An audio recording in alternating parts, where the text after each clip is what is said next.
Well, guys, this is Harvey. Ran to a rock stars for the down in concerts. Alright, let's do this thing.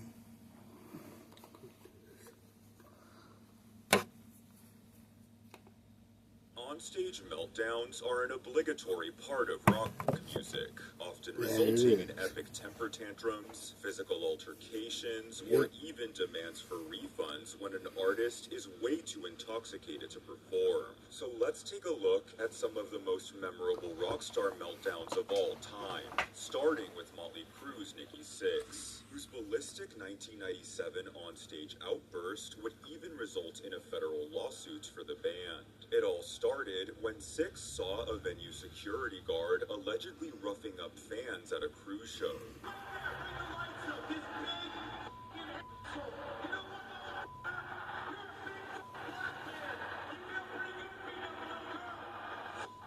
The situation intensified as Sixx not only physically assaulted the security guard, but also ordered fans in the crowd to attack him. He was singing racial slurs too. Sixx would then cause a major uproar when he repeatedly used racial slurs against the guard, resulting in widespread criticism of the bassist.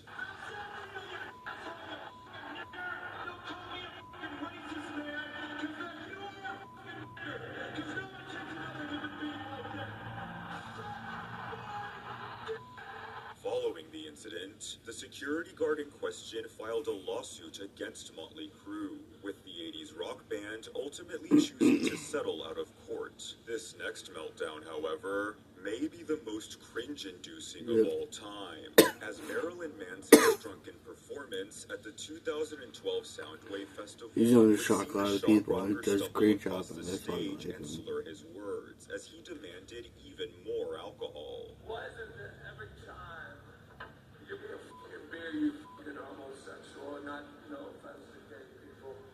I mean, in a degrading homosexual way. Be a fucking beer. I swear I do not have underage girls, I swear.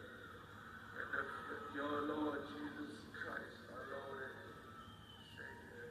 The wildest moment of the meltdown, however, came when Manson presented a vial filled with an unidentified narcotic and sprinkled it onto the crowd, undoubtedly breaking several laws in the process. Why did he get arrested? I don't get hurt. What kind of rocks you doing me? I'm fighting you, bro. God, because I'm a good Samaritan, good American. I want to respect Australia and stuff laws, and I want to just give back to the community. And speaking of musicians too wasted to perform, glam metal band Poison once put on easily the messiest televised performance of all time, thanks to a number of drunken slip-ups. It all took place at the 1991 MTV Video Music Awards, where Poison guitarist CeCe DeVille was visibly intoxicated throughout the night, foreshadowing the disaster that was about to unfold. Once they hit the stage, Poison would only make it through 1 minute of the song Unskinny Bop, before a miscommunication of some kind brought the show to an awkward halt. Even host Arsenio Hall's attempt to salvage the situation by reintroducing the band did little to turn things around. Watch on YouTube before the registration. Well, actually, they need no introduction, right? That was awkward. It was awkward. Frontman Bret Michaels would then make things even worse when he tried to fire up the confused crowd by asking if they were ready to, quote, talk dirty to him, a reference to the band's 1987 hit. This unintentionally triggered the intoxicated DeVille to launch into an unrehearsed performance of Talk Dirty to Me instead of returning to Unskinny Bop as planned. The rest of the band attempted to keep up, but once DeVille's guitar got accidentally unplugged, any hope of rescuing the performance went out the window. It just went all downhill from there. Oh my.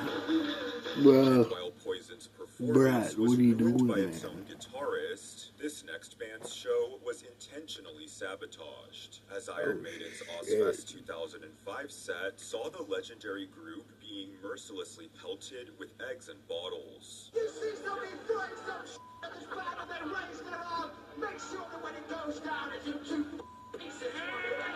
Despite frontman Bruce Dickinson's repeated warnings, the egg throwing did not stop, leading to him furiously losing his temper multiple times throughout the show and even threatening members of the audience.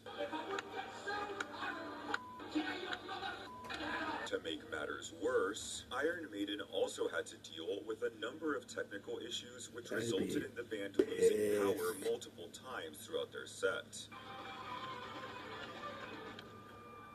I'd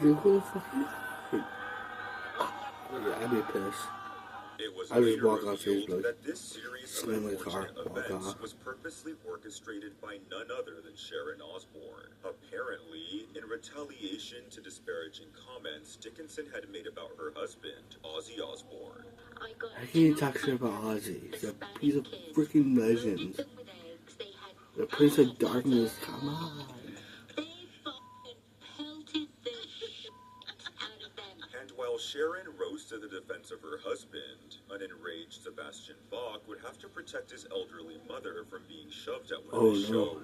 I'd be pissed. Stop the show! That's my mother right there, you jack off! I'll beat your face in! The former Skid Row frontman was understandably irate and could Yeah, not can you be blame the calmed guy? down, I'd be continuing irate on an too. I'd be unfulfilled fucking. rant for some time. Bro. No, I don't just do that. I'll hop on stage, I'll pound the guy's face in, bro. Like, you don't mess with someone's mother. It's You unclear don't. whether Bach's mother was intentionally pushed or if someone was pushed into her. Oh, But the singer hope she's still okay. made sure to check on her and make sure she was alright? okay. And speaking of rockstar moms, Five Finger Death Punch Oh, frontman this Ivan one's freaking Moody would cringy. experience a heartbreaking meltdown on stage as his But mother it was lay a lie, dying in though. the hospital. He was drunk, A family talking emergency shit. resulted in the band being over an hour late to their performance, and Moody would take to the microphone to let the audience know the reason he had kept them waiting. But all was not as it appeared. My mother is actually passing along today. And I chose to be here instead of with her. The following day, Moody's younger sister would reveal that Ivan was lying. Their mother was alive and well, adding that she believed her brother was drunk and made the story up as an excuse for his behavior. Less than a year later, Moody was at the center of yet another infamous onstage meltdown when he no-showed a Five Finger Death Punch concert in the Netherlands, We're leaving the sober band clean scrambling now, so- before ultimately finding singer Yeah. Tommy Vex to fill in for him. Oh, But Tommy when Vex is Moody the finally shit, bro. decided to show That up, was. he seemed to take offense to another singer taking his place. Everybody has these You didn't rumors take it too about well. me. Guess what? I was a little bit late. I'm sorry. But there is no other singer for Five Finger Death Punch. The rest of the concert would proceed to go very poorly, as Moody threatened to leave Five Finger Death Punch and demanded the crowd chant his name as his bandmates looked on in disgust. I want this to be my last show with Mike. Dude, Jason's like, he's like, I want you right now to say Ivan.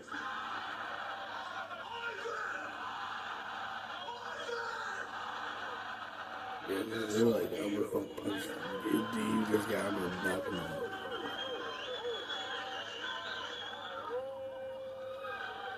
Following the disastrous performance, Moody would check himself into rehab, which brings to mind this next meltdown. Yes, wherein a that's band's alcoholic Alexandria, lead and so singer when hit Danny rock bottom Warsaw on was stage as his bandmates drunk as begged him hell, to go to and rehab. Bruce was- It all took place Yeah. at an Asking Alexandria show in March of 2011, Yeah. where frontman Danny Warsnop had drank to the point where he could barely stand, and the crowd let him know they were not happy.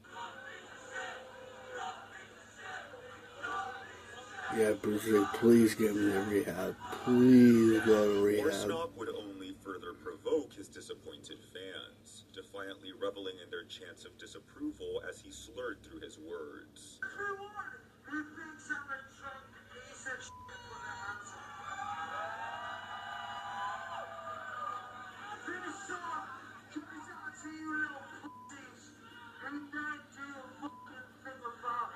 That's when guitarist Ben Bruce would try to hold a spontaneous intervention for the belligerent lead singer, asking fans to support the band in sending Worsnop to rehab. Ignore him. Who here will support us in putting my best friend through rehab and making him better? Put your hands up. Thank you so much. And speaking of unpredictable lead singers, this next meltdown takes us back to the 1996 VMAs, where the original members of Van Halen finally reunited after a bitter split with frontman David Lee Roth in the previous decade. Fans were delighted by Roth's return. However, the joy was short-lived, as while presenting the Best Male Video Award, Roth went off script several times, doing all he could to soak up the attention from the crowd, annoying his bandmates in the process. No. Instead of the best award thing, we have to make an announcement. We have to address this subject here. This is the first time that we've actually stood on stage together in over a decade. A visibly irate Eddie Van Halen would eventually have to forcefully pull Roth away from the microphone, with the singer responding by gyrating his hips towards the audience. Okay, we'll get...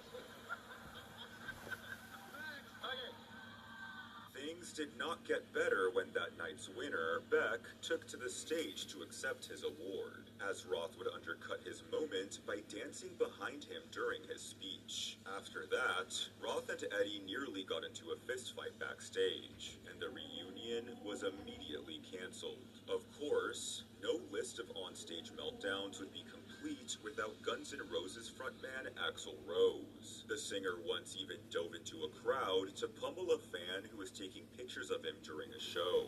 However, today we're going to take a look at a more subtle occurrence, which saw the musician facing backlash from his family in the wake of his tell-all 1992 family, bro. interview with Rolling Stone magazine. The man's on family, my guy.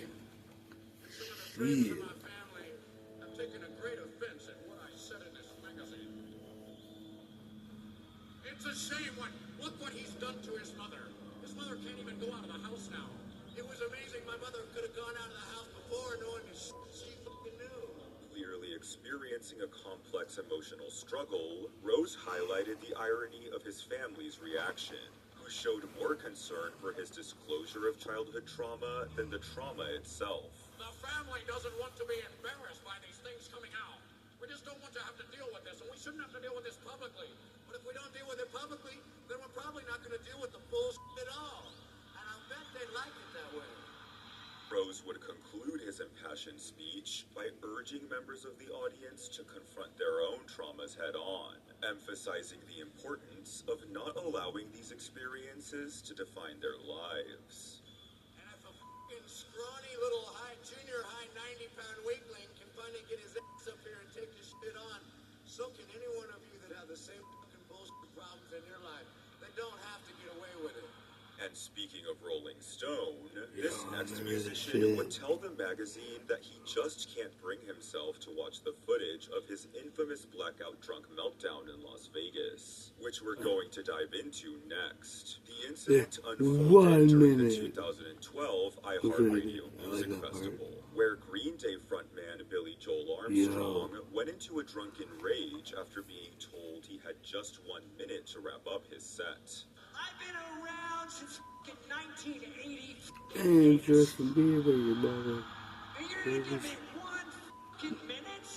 You gotta be kidding me. The promoters of the Pop Leading Festival allegedly cut Green Day's performance short in order to give more time to R&B singer Usher. And Armstrong was sure to let event organizers know exactly how he felt about it. I'm not Justin Bieber, you motherfuckers. It's a fucking joke. The frontman would then destroy his guitar before storming off stage, giving officials the finger on his way out. Moving on from Billy Joe to Billy Joel, the piano man had an unintentional... Guys, first,